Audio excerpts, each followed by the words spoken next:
ଚଣ୍ଡାଳିଣୀ ନଗ୍ରେ ବାହାରେ ତା ଘର, ତାହାର ମହିମା ଯେ ଦେବଙ୍କ ଗୋଚର। ପ୍ରତିଦିନ କର କହି ଗୁଣ୍ଡିଚା ନଗର, ବିଷ୍ଣୁ ଭକତିରେ ସେ ଅତି ତରତର। ରାତ୍ର ବେନି ଘଡ଼ି ଯାଇ ଚଣ୍ଡାଳୁଣୀ ଗଲା, ଏକ ବର୍ଣ୍ଣ ଗାଈର ଯେ ଗୋବର ଆଣିଲା।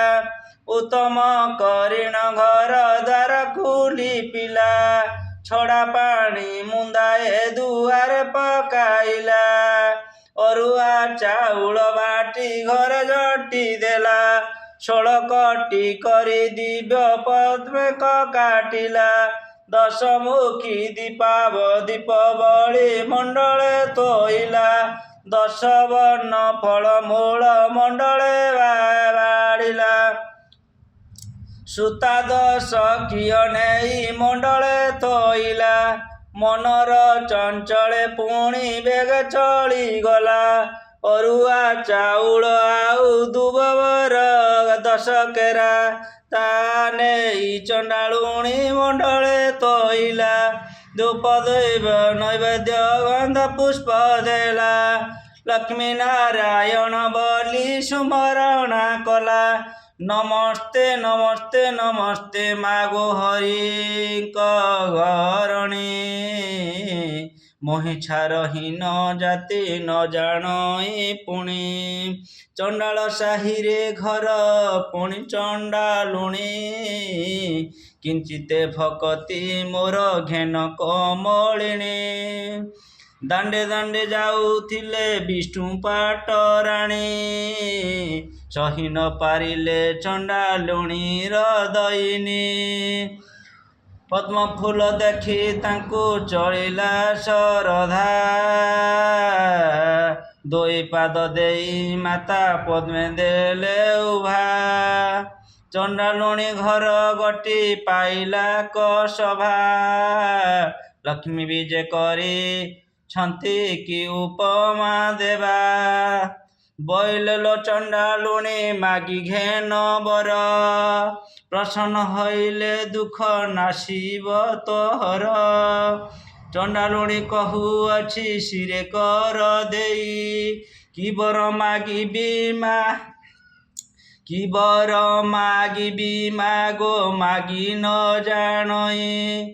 ଗୋଗୋଷ୍ଠକୁ ଦେବ ମୋର ଲକ୍ଷ୍ମୀ ପଦ୍ମ ଗାଇ, କୁବେର ସମାନ ଧନ ଦେବୁ ମାତ ତୁହି। କୂଳକୁ ନନ୍ଦନ ଯେ ହସ୍ତକୁ ସୁନା ବାହି, ଚାରି ଯୁଗେ ବସିବି ଅମର ବର ପାଇ। ଲକ୍ଷ୍ମୀ ଶୁଣି ବୋଇଲେ ତୁ ହୋଇଛୁ କି ବାଇ, ଏମତ ବର ତତେ ଦେଇ ତ ପାରଇ। ଅମର ବର ଦେବାକୁ ଶକ୍ତି ମୋର ନାହିଁ, ଏହି ବର ମାଗିଲୁ ତୁ କେମତ ପ୍ରକାର। ଯେତେ ଦିନ ଜିଇଥିବୁ ଐଶ୍ୱର୍ଯ୍ୟ ଭୁଞ୍ଜିବୁ, ଅନ୍ତକାଳେ ଯାଇ ବିଷ୍ଣୁ ପଞ୍ଜରେ ପଶିବୁ। ମୋହର ଏ ବ୍ରତ କରିଥିବୁ ସବୁଦିନ, ଲକ୍ଷ୍ମୀ ନାରାୟଣୀ ପାଦେ ଥିବ ତୋର ମନ। ଶୁଣ ହେ ନାରଦ ଏଣେ ହରି ବଳରାମ, ମୃଗୟା ବିନୋଦେ ଯାଇଥିଲେ ଘର ବନ। ଜଗ ବଳେ ବଳରାମ ଏ କଥା ଜାଣିଲେ, ଡାକି ହରି ଶ୍ରୀହରିକୁ ଏମତ କହିଲେ। ଦେଖ ଦେଖ କହ୍ନାଇ ତୋ ଭାରିଜା ଆଚାର, ଉଭା ହୋଇଅଛଇ ଯେ ଚଣ୍ଡାଳୁଣୀ ଘର। ହାଡ଼ି ଘରେ ଥିବା ଲକ୍ଷ୍ମୀ ପ୍ରାଣ ଘରେ ଥିବ, ସ୍ନାନ ନ କରିଣ ବଡ଼ ଦେଉଳେ ନ ପଶିବ। ଏଇ ରୂପେ ସବୁଦିନେ ଦେଉଳେ ପଶୁଛି, ଦୁଇ ଗୋଟି ଭାଇକୁ ବିଟାଳ କରାଉଛି। ଦରିଦ୍ର ଭଞ୍ଜନୀ ନାମ ଯେଣୁଅଛି ବହି, ଦରିଦ୍ର ମାନଙ୍କ କଷ୍ଟ ନ ପାରଇ ସହି। ସୁଦର୍ଶା ନାମରେ ବ୍ରତ ଯେ ତାହାର, ଏହି ବ୍ରତେ ଚଣ୍ଡାଲୁଣି ପୂଜାଇ ପୟର ଭାରିଯାରେ କାର୍ଯ୍ୟା ଯେବେ ଅଛିରେ କନାଇ ଚଣ୍ଡାଳ ସାହିରେ ନଗ୍ର ତୋଳ ବେଗେ ଯାଇ ଆବ ବାକ୍ୟ ମାନି ତାକୁ ଦିଅ ଘଉଡ଼ାଇ ଏପରି ଘରଣୀ ଥିଲେ ଭଲ ଗତି ନାହିଁ। ଗୋବିନ୍ଦ ବୋଇଲେ ଭାଇ ଘଉଡ଼ାଇ ଦେବା ଲକ୍ଷ୍ମୀ ପରା ଭାରିଯାକୁ ଆଉ ନ ପାଇବା। ସେ ଯେବେ ଦୋଷ କରିଛି ଏମତ କରିବା ସ୍ୱର୍ଗପୁର ଲୋକକୁ ଡକାଇ ଅଣାଇବା 5 ଲକ୍ଷ ଟଙ୍କା ଦେଇ ଜାତି କରାଇବା ଆଉ ବେଳେ ତାର ଯଦି ଅନୀତି ଦେଖିବା ଦେଉଳ ଭିତରୁ ତାକୁ ଦେବା ଘଉଡ଼ାଇ। ଏକଥା ପ୍ରମାଣ ତୁମ୍ଭେ ଶୁଣ ଜ୍ୟେଷ୍ଠ ଭାଇ ନ ଜାଣି ଯେ ଦୋଷ କଲେ ସିନ୍ଧୁରାଜ ଜେମା ବାରେ ମାତ୍ର ଭାଇ ତାଙ୍କୁ ଦୋଷ କର କ୍ଷମା। ବଳରାମ ବୋଲୁଛନ୍ତି ଶୁଣ ଭାବଗ୍ରାହୀ ତୋର ଲକ୍ଷ୍ମୀ ଥିଲେ ମୁଇଁ ରହିବି ନାହିଁ। ଭାରିଯା ଅଟଇ ସିନା ପାଦର ପାଣ୍ଡଇ ଭାଇ ଥିଲେ କୋଟି ଭାର୍ଯ୍ୟା ମିଳିନି ଯେ ପାରଇ। ଭାର୍ଯ୍ୟା ଠାରେ ଲୋଭ ଯେବେ ଯେତେ ଅଛି ରେ କନାଇ ଚଣ୍ଡାଳ ସାହିରେ ତୁ ନର ଦଳ ଯାଇ ମୋର ବଡ଼ ଦେଉଳକୁ ଆଉ ନ ଆସିବ ମାଇପକୁ ଘେନି ଦାଣ୍ଡେ ବାହାର କରଇବୁ। ଧିକ୍କାର ବଚନ ପ୍ରଭୁ ସହି ନ ପାରିଲେ ଛାଡ଼ିନ ବଲିଣ ରଙ୍ଗ ଅଙ୍ଗରେ ଅଧରେ କହିଲେ ଦେଉଳର ସିଂହ ଦ୍ୱାରେ ପ୍ରବେଶ ହୋଇଲେ ଊର୍ଦ୍ଧ୍ୱମୁଖ ହୋଇ ପ୍ରଭୁ ନିଶ୍ୱାସ ଛାଡ଼ିଲେ। ଶୁଣ ହେ ନାରଦ ତେଣେ ଶ୍ରିୟା ଚଣ୍ଡାଲୁଣି ପୂଜା କରୁଥିବା ଲକ୍ଷ୍ମୀଙ୍କର ପାଦ ବେନି ତାହାର ପୂଜାରେ ଦେବୀ ସନ୍ତୁଷ୍ଟ ହୋଇଲେ ଯାଚିଣ ଅନେକ ବର ପ୍ରଦାନ ଯେ କଲେ। କୁଟୀର ଖଣ୍ଡିକ ଥିଲା ବଲୁତିର ବାସ ଲକ୍ଷ୍ମୀ ଦୟା ବଳେ ତାଙ୍କୁ ଚନ୍ଦନ ଉଆସ। ଯେଉଁ ଚଣ୍ଡାଲୁଣି ଘରେ ନଥିଲା କର୍ଣ୍ଣ ଚାରିକୋଣେ ଦେଲେ ତାକୁ ସୁଧ ଯେ ସୁବର୍ଣ୍ଣ। ଯେଉଁ ଚଣ୍ଡାଲୁଣି ଘରେ ନଥିଲା ତ ପୁତ୍ର ଲକ୍ଷ୍ମୀ ଦୟା କଲେ ତାର ହେଲା 5 ସୁତ।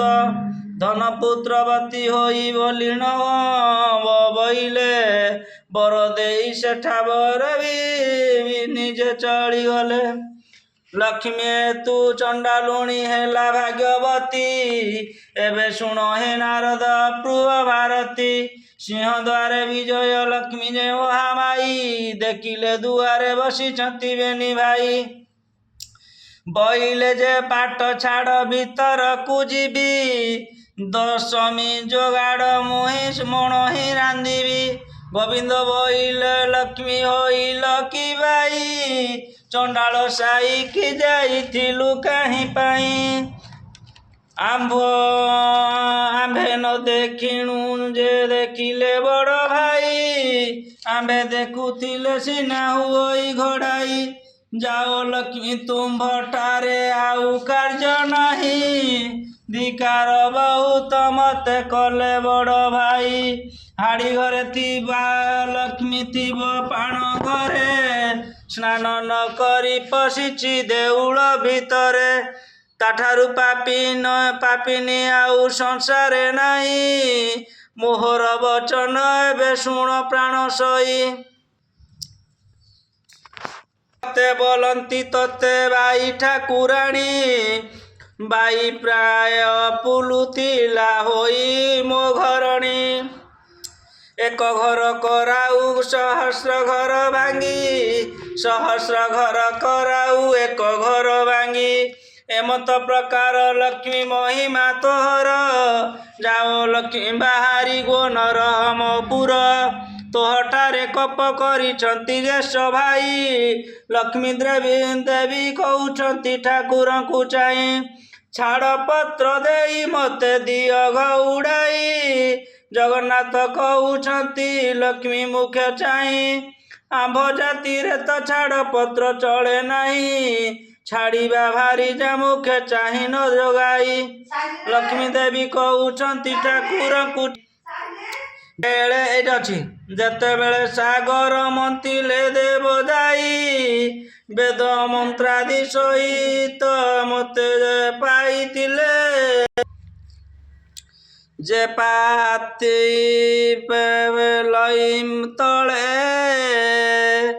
ତୁମ୍ଭେ ଢାଳି ଦିଅ ନାଥ ମହର ହସ୍ତରେ ସୁବର୍ଣ୍ଣ କଉଡ଼ି ମୁହଁରେ ଜାକିଲ କରେ ଛଡ଼ାଇ ନ ପାରି ତୁମେ ବ୍ରହ୍ମାଣ୍ଡ ଠାକୁର ମତେ ବଇଲ ଯାଇଛା ମାଗି ଘେନବର ଯାହା ମନ ବାଞ୍ଛା ଗୋ କରିବ ବହି ଦେଇ ତାହା ମୁଁ ଅବଶ୍ୟ ଦେବି ଶୁଣ ପ୍ରାଣ ସଇ କରପତ୍ର ଜଡ଼ିଣ ମୁଁ ବଇଲି ଉତ୍ତର ସାବଧାନ ହୋଇ ଶୁଣ ବ୍ରହ୍ମାଣ୍ଡ ଠାକୁର ଅଷ୍ଟଦିନେ ପଡ଼ିବ ମୋହର ଗୁରୁବାର ପଡ଼ି ଚରି ଯିବି ମୁଇଁ ସଭିଙ୍କର ଘର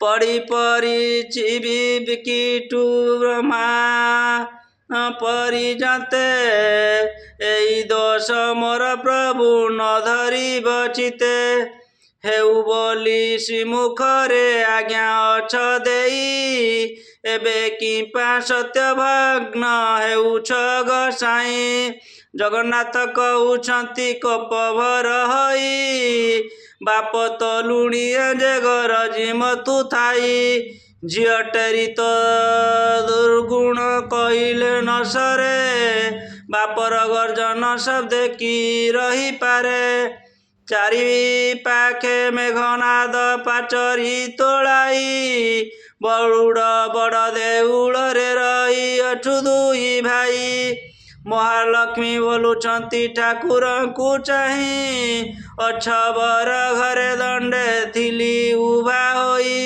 ଅଛବ ବିଟାଳ ବୋଲି ଦିଅ ଗଉଡ଼ାଇ ପୁଣି ଜାତି କୁଳ ଗୋତ୍ର କହିଲ ଗୋସାଇଁ ପ୍ରଭୁ ଏ ତୁ ସବୁ ଯାଉଅଛି ଗୋପ୍ୟ ହୋଇ ତୁମ ଜାତି କୁଳର ତ ଠିକଣା ନଥାଇ ତୁମ୍ଭ ଜାତି କୁଳ ଯେ କହିଲେ ନ ସରଇ ଗଉଡ଼ ଘରେ ରହିଲ ଦୁଇ ଗୋଟି ଭାଇ ନିମା ନାମେ ନିପୁଟି ଯେ ଜାତିଏ ଗୋଲକ ତାହା ଘରେ ଜଗନ୍ନାଥ କଲ ନଭକ୍ଷ ଦୂତପଣେ ଯାଇଥିଲ ହସ୍ତିନା ଭୁବନେ ବିଦୁର ଘରେ ଯେ ପୁଣି କରିଲ ଭଜନ ଯାରା ନାମେ ସବର ଯେ ଅରଣ୍ୟର ଘର ସେ ତୁମ୍ଭକୁ ପୂଜିଲା ବରଷ 10 ଅରଣ୍ୟର ଫଳ ମୂଳ ଖଜିଣ ଆଣଇ ବସିଣ ପ୍ରଥମେ ଭଲ ମନ୍ଦ ସେ ଖାଇ ପିତା କଷା ସବୁ ପ୍ରଭୁ ଆଡ଼ କରି ଦେଇ ଯେ ଫଳ ସ୍ୱାଦ ତାହା ତୁମ୍ଭକୁ ଭୁଞ୍ଜଇ ସବର ବିଟାଳ ତୁମ୍ଭେ ବେନି ଗୋଟି ଭାଇ ଏକଥା କି ତୁମ୍ଭ ମନୁ ଗଲା ଭୁଲି ହୋଇ ଆପଣ ପାତ କି ପାପର ନିନ୍ଦା କର ପାପ ପୁଣ୍ୟ ଦୁଇ କଥା ବିଚାର ନ କର ଭାରି ଯା ଯେ ଦୋଷ କଲେ ପତି ନାଶ ହୋଇ ଏକ ଅପରାଧେ ପ୍ରଭୁ ବୃତ୍ତେ କି ଜୟୀ କିମ୍ପା ନର କର ଗୋସାଇଁ ଏମତ ବିଚାର ଯାଅ ଯାଅ ବୋଲୁଛନ୍ତି ମୋତେ ବାରମ୍ବାର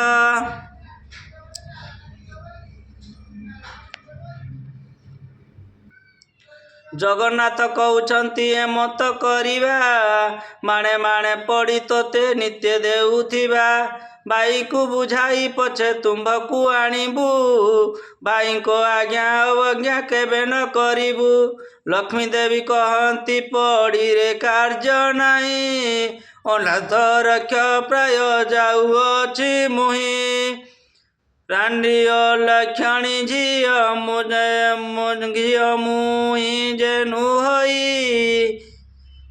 ପିତର ଘରକୁ ମୁଁ ଯେ ପିତର ଘରକୁ ମୁଁ ଯେ ବାହାରି ଯିବଇଁ ତୁମ୍ଭ ଅଳଙ୍କାର ମାନ ପ୍ରଭୁ କାଢ଼ି ନିଅ ପଛରେ ମୋତେ ଯେ ଆଉ ବୋଲଣା ନ ଦିଅ କବିତା ବୋଲନ୍ତି ଲକ୍ଷ୍ମୀ ହୋଇ ଲୁକିବାଇ ଅଙ୍ଗ ଅଳଙ୍କାର ଆମ୍ଭେ ଦେବୁ କାହିଁ ପାଇଁ ବାରିଜା ଦେହରେ ଯେଉଁ ଅଳଙ୍କାର ଥାଏ ସ୍ୱାମୀ ହୋଇ ତାହାଠାରୁ କାଢ଼ି ନ କି ନିଏ ଠାକୁରାଣୀ କହୁଛନ୍ତି ଶ୍ରୀମୁଖକୁ ଚାହିଁ ତୁମ୍ଭର ଅଟଇ ମୁଁ ଯେ ପ୍ରଥମ ବିବାହୀ ପଛରେ କହିବ ଲକ୍ଷ୍ମୀ ଆମ ଘରେ ଥିଲା 100 ଟଙ୍କାର ଅଳଙ୍କାର ଘେନିଗଲା ଏମନ୍ତ ଖ୍ୟାତି ମୋତେ ନ ଦିଅ ଗୋସାଇଁ ତୁମ୍ଭ ଅଳଙ୍କାର ମାନ ନିଅ ବାହୁଡ଼ାଇ ଶିରରୁ କାଢ଼ିଲେ ଲକ୍ଷ୍ମୀ ମୁକୁତାର ଜାଲି ହୃଦୟରୁ କାଢ଼ିଲେ ଇନ୍ଦ୍ର ଗୋବିନ୍ଦ କଞ୍ଚୁଣି ଅଣ୍ଟାରୁ କାଢ଼ିଲେ ମାର ରତ୍ନ ଅଡ଼ିଆଣି ନାସିକାରୁ କାଢ଼ିଲେ ଯେ ମୁକୁତା ବସଣି କର୍ଣ୍ଣଦ୍ୱୟରୁ କାଢ଼ିଲେ ହୀରାର କୁଣ୍ଡଳ ଗଳାରୁ କାଢ଼ିଲେ ଯେ ବସରି ବିଛିନା ମାଳ ପାଦରୁ କାଢ଼ିଲେ ଦେବୀ ବାଜେଣୀ ନୂପୁର ଆଙ୍ଗୁଠିରୁ କାଢ଼ିଲେ ଯେ ଝୁଣ୍ଟିଆ ସ୍ୱତର ଅନ୍ୟ ଏକ ଅଳଙ୍କା ମାନ କି କହିବି ଆଉ ରୁଣ୍ଡ କଳାରୁ ଦିଶିଲା ସବୁ ଦାଉ ଦାଉ ସବୁ ଅଳଙ୍କାର ମାନ ଏକ ଠାବ କଲେ ରଖ ଦିନ ବନ୍ଧୁ ଏହା ବୋଲି ସମର୍ପିଲେ ଗୋବିନ୍ଦ କହନ୍ତି ଏହା କି କରିବୁ ନେଇ ଆମ୍ଭର ଏ ଅଳଙ୍କାରେ ପ୍ରୟୋଜନ ନାହିଁ ଗୃହସ୍ଥ ହୋଇନ ଯେବେ ଭାର୍ଯ୍ୟାକୁ ତେଜଇ 6 ମାସ ଭାତ ଲୁଗା ଲେଖିଣ ଦିଅଇ ଏହି ଅଳଙ୍କାର ସବୁ ତୁମ୍ଭେ ଘେନି ଯାଅ ବିକି ଭାଙ୍ଗି କରି ଭାତ ଲୁଗା କରୁଥାଅ ଲକ୍ଷ୍ମୀ ଦେବୀ କହୁଛନ୍ତି ପ୍ରଭୁ ମୁଖ ଚାହିଁ ସାବଧାନ ହୋଇ ଶୁଣ ବ୍ରହ୍ମାଣ୍ଡ ଗୋସାଇଁ ମୋର ତୁଲେ ଆଉ ଯେଉଁ ଭାରି ଜାଣିବ ଏହି ସବୁ ଅଳଙ୍କାର ତାହାଙ୍କୁ ଯେ ଦେବ ମୋହି ଯାଉଅଛି ନ ରକ୍ଷିତ ହୋଇ ମୋହ ଅଭିଶାପ ଘେନ ପ୍ରଭୁ ଭାବଗ୍ରାହୀ ସତେ ଯେବେ ଚନ୍ଦ୍ର ସୂର୍ଯ୍ୟ ହନ୍ତି ଆତ ଜାତ ତୁମ୍ଭକୁ ଅନ୍ନ ନ ମିଳୁ ହେ ଜଗନ୍ନାଥ 12 ବର୍ଷ ଯାଏ ତୁମ୍ଭେ ଦରିଦ୍ର ହୋଇବ ଅନ୍ନ ବସ୍ତ୍ର ଜଳ ତୁମ୍ଭକୁ ନ ମିଳିବ ମୋହି ଚଣ୍ଡାଳୁଣୀ ଯେବେ ଟେକି ଦେବି ଅନ୍ନ ଭଜନ କରିବ ତେବେ କାଳିୟ ଭଙ୍ଗଞ୍ଜନ ଏତେ ବୋଲି ଲକ୍ଷ୍ମୀ ଦେବୀ ଶାପ ଦେଇଗଲେ ଦେଉଳୁ ବାହାର ହୋଇ କେତେ ଦୂର ଗଲେ ଏହା ଦେଖି ଦାସୀମାନେ ସଙ୍ଗ ଗଡ଼ା ଅଛି ଦାସୀକୁ ଅନାଇ ଲକ୍ଷ୍ମୀ ଦେବୀ ବୋଲୁଛନ୍ତି ମୁଇଁ ଯାଉଅଛି ନଲକ୍ଷଣୀ ହୋଇ ମୋର ପଛେ ତୁମ୍ଭେ ମାନେ ଆସୁଛ କି ପାଇଁ ଏହିପରି ହୋଇ ଯେତେ ପିତା ଘର ଯିବ 4 ଦିନ ମାତ୍ର ତହିଁ ରହି ନ ପାରିବ ଜଗନ୍ନାଥ ପ୍ରାୟ ବନ୍ଧୁ ପିତା ଘର ଯିବେ ତାଙ୍କୁ ଦେଖି ପିତା ମୋତେ ସମର୍ପଣ ଦେବେ ଶାପ ଦେବା ଫଳ ମୋହିବ କାରଣ ଦରିଦ୍ର ନହିବେ ପ୍ରଭୁ ଦେବ ଭଗବାନ ଏତେ ବନି ଲକ୍ଷ୍ମୀ ଦେବୀ ମନେ ଚିନ୍ତା କଲେ ବିଶ୍ୱକର୍ମାକୁ ଯେ ମାନେ ମନେ ସୁମରିଲେ ବୈକୁଣ୍ଠପୁରରେ ବିଶ୍ୱକର୍ମା ରହିଥିଲା ସ୍ମରଣ ମାତ୍ରକେ ଲକ୍ଷ୍ମୀ ଛାମୁରେ ମିଳିଲା କିସ ଆଜ୍ଞା ହେଉ ମୋତେ ଲକ୍ଷ୍ମୀ ମହାମାଇ ଶୁଣି ଆଜ୍ଞା ଦେଲେ ବିଶ୍ୱକର୍ମାକୁ ଅନାଇ ଚାହିଁ ଚଣ୍ଡାଳୁରୀ ଅପବାଦେ ପ୍ରଭୁ ଦେଲେ ଘଉଡ଼ାଇ ପାରିବୁ କି ଖଣ୍ଡିଏ କୁଡ଼ିଆ ତଳି ଦେଇ ଆଜ୍ଞା ମୋତେ ବିଶ୍ୱକର୍ମା ବେଗେ ଚଳିଗଲେ। ତିନି କୋଶ ପ୍ରମାଣ ଉଆସ ତୋଳାଇଲେ। ସୁବର୍ଣ୍ଣର କାନ୍ଥମାଳ ସବୁ ଘର କଲେ। ହୀରା ନୀଳାମ ମାଣିକାଦି ତହିଁ ଖଞ୍ଜାଇଲେ। ଗଣ୍ଠିସ୍ଥଳେ ଅନେକ ମୁକୁତା ଲଗାଇଲେ। ପ୍ରବାଳର ସ୍ତମ୍ଭମାନ ତହିଁ ରଚିଲେ। ପୁର ଦେଖି କମଳିନୀ ସନ୍ତୁଷ୍ଟ ହୋଇଲେ। ବିଶ୍ୱକର୍ମାଙ୍କୁ ବହୁତ ପ୍ରଶଂସା ଯେ କଲେ। ବୈକୁଣ୍ଠପୁରରୁ ବିଶ୍ୱକର୍ମା ଚଳିଗଲେ। ଅଷ୍ଟବେତାଳକୁ ଡାକି ଦେବୀ ଆଜ୍ଞା ଦେଲେ। ଅଷ୍ଟବେତାଳରେ ତୁମ୍ଭେ ହେମନ୍ତ କରିବ। ପ୍ରଥମେ ରୋଷାଇ ଶାଳେ ଯାଇଣ ପଶିବ। 60 ପଇଟି ଭୋଗ ଭୁଞ୍ଜିବେ ଯେ ତହି। 13 ପଟି ବ୍ୟଞ୍ଜନ ଖାଇବେ ହର୍ଷ ଭୋଇ। ଶାଗ ମୁଗ ମଧୁରୀ ଚିତ କାଞ୍ଜିରାଇ। ଆମ୍ବିଳ ଖାଇବେ ଖଣ୍ଡା ସାକର ମିଶାଇ। ଅମୃତ ମହେଣି ମାନ ଭଞ୍ଜନ କରିବ। ହାଣ୍ଡି ମାନ ନେଇ ଏକାଠା ବେକ ଚାଡ଼ିବ। ତହୁଁ ଯାଇଣ ଭଣ୍ଡାର ମଧ୍ୟରେ ପଶିବ। 52 କୋଟି ଭଣ୍ଡାର ବହିଣ ଆଣିବ। କାଣି କଉଡ଼ି କଡ଼ାକର ଦ୍ରବ୍ୟ ନ ରଖିବ। ସବୁ ବହି ଆଣି ମୋର ପାଶେ ସମର୍ପିବ। ବେତାଳ ବହିଲେ ମହାଲକ୍ଷ୍ମୀ ମୁଖ ଚାହିଁ। କେମନ୍ତ କରିଣ ତହୁଁ ଆଣିବୁ ଭାଇ। ଜଗନ୍ନାଥ ମହାପ୍ରଭୁ ତହୁଁ ଚେଇଁଥିବେ। ଆମ୍ଭକୁ ଦେଖିଣ କାଳେ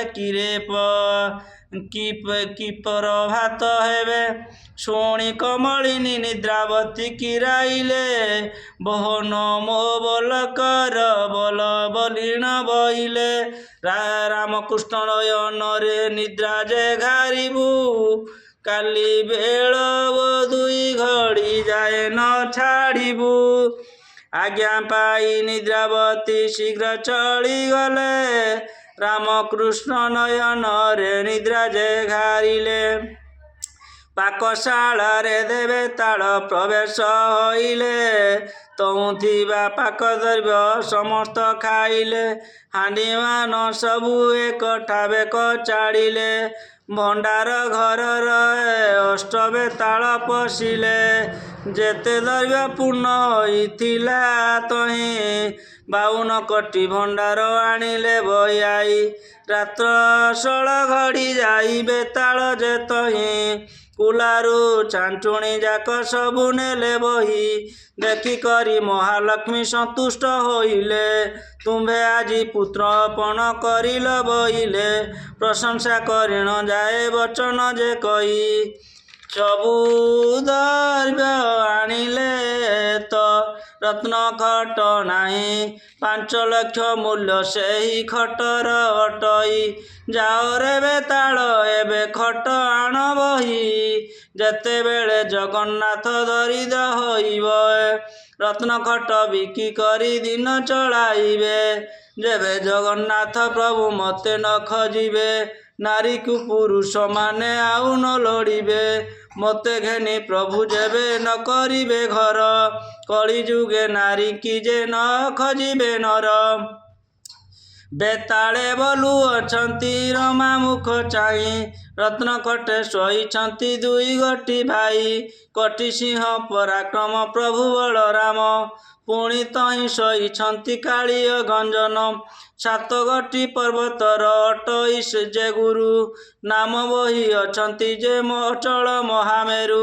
ମହାଲକ୍ଷ୍ମୀ ବହିଲେ ହେମନ୍ତ କରିବ। ଦଉଡ଼ିଟିଆ ଖଟ 1 ଗୋଟି ଯେ ଆଣିବ। ରାମକୃଷ୍ଣ ଦୁହିଁଙ୍କୁ ଯେ ଗଡ଼ାଇଣ ଦେବ। ଶୋଇବାର ରତ୍ନ ଖଟ ବହିଣ ଆଣିବ। ଏହା ଶୁଣି ବେତାଳ ଯେ ଶୀଘ୍ର ଚଳିଗଲେ। ରତ୍ନ ଖଟ ପାଶେ ଦଉଡ଼ିଆ ଖଟ ଦେଲେ। ବଳରାମକୁ ପ୍ରଥମେ ଦଇଲେ ଯାଇ। ଦଉଡ଼ିଆ ଖଟକୁ ଯେ ଦେଲେ ଗଡ଼ିଆଇ। ଏଉତାରୁ ଜଗନ୍ନାଥ ପ୍ରଭୁକୁ ଧଇଲେ। ଦଉଡ଼ିଆ ଖଟ ଉପରକୁ ଗଡ଼ାଇଲେ। ଶୋଇବାର ରତ୍ନ ଖଟ ଆଣିଲେ କବଇ। ମହାଲକ୍ଷ୍ମୀ ଆଗେ ଦେଲେ ଆନନ୍ଦରେ ନେଇ। ବଳରାମ ପିନ୍ଧିବାର ପାଟ ବହି ନେଲେ। ଜଗନ୍ନାଥ ପିନ୍ଧିବାର ନେତ ଘେନି ଗଲେ। ଦେଖିକରି ମହାଲକ୍ଷ୍ମୀ ସନ୍ତୁଷ୍ଟ ହୋଇଲେ। ଅଷ୍ଟବେତାଳକୁ ବର ଯାଚିଣ ଦେଲେ। ଆରେ ଅଷ୍ଟବେତାଳରେ ମତ କରିବ। ବୈକୁଣ୍ଠପୁରରେ ଯାଇ ସୁଖରେ ରହିବ। ଆଜ୍ଞା ପାଇଣ ବେତାଳ ଗଣ ବେଗେ ଗଲେ। ବୈକୁଣ୍ଠପୁରରେ ଯାଇ ପ୍ରବେଶ ହୋଇଲେ। ମହାଲକ୍ଷ୍ମୀ ତହୁଁ ଏକଥା ବିଚାରିଲେ। ସରସ୍ୱତୀ ଦେବୀକୁ ଯେ ହୃଦୟ ମରିଲେ। ବୋଇଲେ ଗୋ ସରସ୍ୱତୀ ଏମତ କରିବ। ରାଜ ହୋଇ ଘରେ ଘରେ ବୁଲୁଥିବ। ସର୍ବଦ୍ୱାରେ ଜଗନ୍ନାଥ ବୁଲି ବେଟି ଯାଇ। ସର୍ବକଣ୍ଠେ ସରସ୍ୱତୀ ବିଜେ କର ତୁଇ। ଅନ୍ନ ପାଣି କେହି ତାକୁ କିଛି ନ ଦେବେ। ଏତେ ଦୁଃଖ ପାଇଲେ ସେ ମୋତେ ସୁମରିବେ। ଆରାମ ଦାଇନୀ ରାତ୍ର ସୁଖରେ ପାଇଲା। ଦିନ ଦୁଇ ଘଡ଼ିକରେ ନିଦ୍ରା ଯେ ଭାଙ୍ଗିଲା। ବଳରାମ କହୁଛନ୍ତି ଶୁଣରେ କନାଇ। ଗହଳ ଚହଳ ଆଜି କିଛି ଶୁଭୁ ନାହିଁ। ମୁଦିରଥ ପଣ୍ଡାରଥ ମୁଁ ତୁଣ୍ଡ ଶୁଭୁ ନାହିଁ। ଦାସୀ ପରିବାର ଯେ ପରିଚା ଗଲେ କାହିଁ। ଶ୍ରୀମୁଖ ପଖାଳିବାକୁ ଜଳ ନ ମିଳଇ। କି ବୁଦ୍ଧି କରିବା ଏବେ କହରେ କନାଇ। ଜଗନ୍ନାଥ କହୁଛନ୍ତି ଶୁଣ ଜ୍ୟେଷ୍ଠ ଭାଇ। ଲକ୍ଷ୍ମୀ ଛାଡ଼ି ଗଲାରୁ ଯେ ଏମତ ହୁଅଇ। ବଳରାମ କହୁଛନ୍ତି ଶୁଣରେ କହ୍ନାଇ। ବାଜା ଛାର ଏମତକୁ କହୁଅଛୁ ତୁହି। କାହାର ଭାରିଜା ଯେବେ ରୋଷି ହଜିଯାଏ। ତାର ଗୃହସ୍ଥକୁ କି ଭାତ ରାନ୍ଧିଣ ନ ଖାଏ। ଭଣ୍ଡାର ଘରକୁ ବି ଯେ କଲେ ଦୁଇ ଭାଇ। ଭଣ୍ଡାରରେ ଦେଖିଲେ କିଛି ପଦାର୍ଥ ଯେ ନାହିଁ। ବଳରାମ କହୁଛନ୍ତି କାହିଁକି ସହେଲା। 52 କୋଟି ଭଣ୍ଡାର କେ ଘେନିଣ ଗଲା। ଲକ୍ଷେ ଜୀବ ଖାଇଲେ ବୋହିଲେ ନ ସରଇ। କ୍ଷଣକ ଭିତରେ କିଏ ଘେନିଗଲା ବୋହି। ସୁବର୍ଣ୍ଣ ମଦିଏ ବଳରାମ ଯେ ପାଇଲେ। 7 ଗୋଟି ଗଣ୍ଠି ଦେଇ କାନିରେ ବାନ୍ଧିଲେ। ଜଗନ୍ନାଥ କହନ୍ତି କି ପାଇଲ ଭାଇ। ବଳରାମ କହୁଛନ୍ତି ଧନ ପାଇଲଇଁ। ଜଗନ୍ନାଥ କହୁଛନ୍ତି ବଳରାମ ଭାଇ। ବେଙ୍ଗି ପିତଳ ଖଣ୍ଡକ ରଖ କାହିଁ ପାଇଁ। ବଳରାମ କହୁଛନ୍ତି କି କଥା ଘଟିଲା। ପାଇଥିବା ସ୍ୱର୍ଣ୍ଣ ବେଙ୍ଗି ପିତଳ ହୋଇଲା।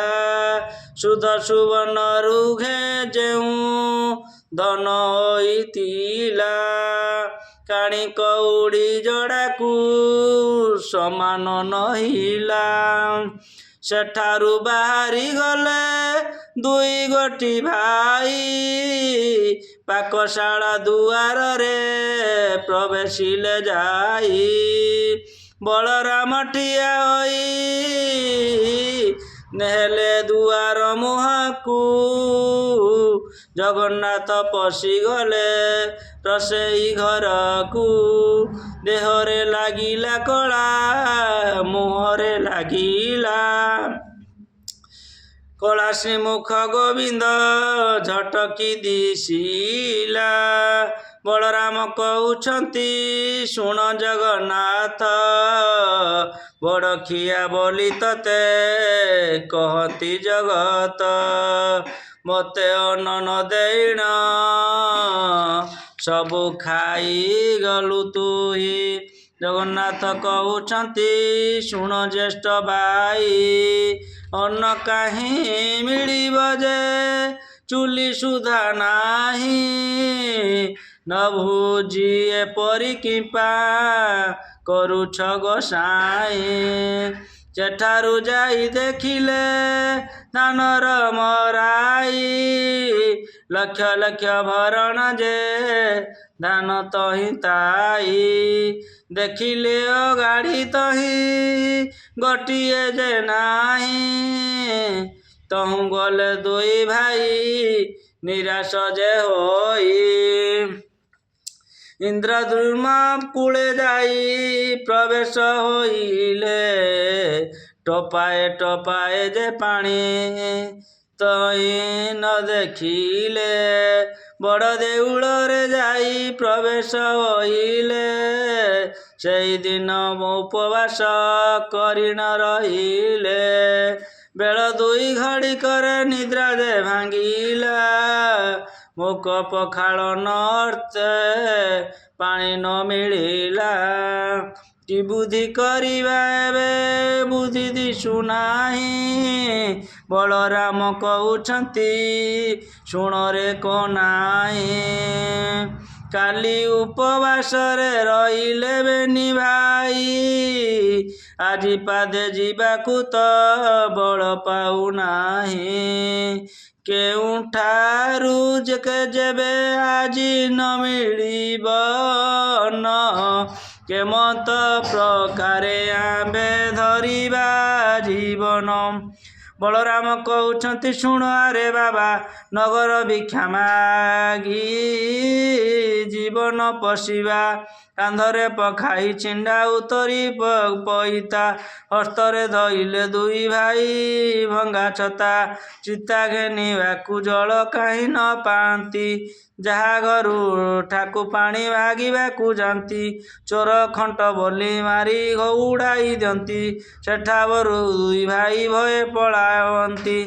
ଜଗନ୍ନାଥ କହୁଛନ୍ତି ଶୁଣ ଜ୍ୟେଷ୍ଠ ଭାଇ, ବଡ଼ ପଣ୍ଡା ଘରକୁ ଯେ ଚାଲ ଏବେ ଯାଇ। ହସ୍ତ ଧରାଧରି ହୋଇ ଦୁଇ ଭାଇ ଗଲେ, ବଡ଼ ପଣ୍ଡା ଘରଠାରେ ପ୍ରବେଶ ହୋଇଲେ। ବଧୂ ତାକ ହୋଇ ଯେ ଶାଶୁ ଆଗେ ଯାଇ, ବ୍ରାହ୍ମଣ ଯେ ଦୁଇ ଗୋଟି ଆସିଅଛି ଧାଇଁ। ଶାଶୁ ରାଣ୍ଡି ତାହାକୁ ଯେ ଚିହ୍ନି ନ ପାରିଲା, ଧାଇଁ ଯାଇ ବେଗେ ଦାଣ୍ଡ କବାଟ କିଳିଲା। ଆସ ଆସ ବୋହୂ ଏଲୋ ଠେଙ୍ଗା ବାଡ଼ି ଧରି, ଚୋର କି ଖଣ୍ଟ ଏ ଦୁହେଁ ଦେ ବାଘାଡ଼ କରି। ଏହା ଶୁଣି ଦୁଇ ଭାଇ ଭାରତ ଭାଇ ତହୁଁ ପଳାଇଲେ। ସାମବେଦ ଯଜୁର୍ବେଦ ଦୂରେ ଉଚ୍ଚାରିଲେ, ଶୁଣି ଶୁଷ୍କ ତରୁଗଣ ପଲ୍ଲବୀ ଉଠିଲେ। ଭିକ୍ଷୁକ ବ୍ରାହ୍ମଣ ବୋଲି ବ୍ରାହ୍ମଣୀ ଚିହ୍ନିଲେ, ଦୁଇ ଭାଇ କେଶେ ଡାକି ତହିଁ ବସାଇଲେ। ମୁଦ ମଳୁଖ ମିଶାଇ ସତର ରାନ୍ଧିଲା, ଫିଟା କଦଳୀ ମଞ୍ଜ ଦୁଇ ଖଣ୍ଡ ଆଣି। ବେନି ଭାଇ ପକାଇଣ ସିଞ୍ଚିଲେ ପାଣି, କଂସା ଘେନି ବ୍ରାହ୍ମଣୀ ଯେ ଅନ୍ନ ଆଣିଗଲା। ଅନ୍ନ କି ବାଢ଼ିବ ତାର ହାଣ୍ଡି ଉଭା ହେଲା, ଲକ୍ଷ୍ମୀଦ୍ରୋହୀ ପୁରୁଷ ଏ ବୋଲି ନ ଜାଣିଲା। ପାକଶାଳରୁ ଲେଉଟି ପାଶରେ ଭିଣିଲା, ଦୁଇ ଗୋଟି ଭାଇଙ୍କ ହସ୍ତକୁ ଧଇଲା। କଟୁ କଥା କହି ତାକୁ ଦାଣ୍ଡରେ ଛାଡ଼ିଲା, ତହୁଁ ଦୁଇ ଜଣ ଯେ ନିରାଶ ହୋଇଗଲେ।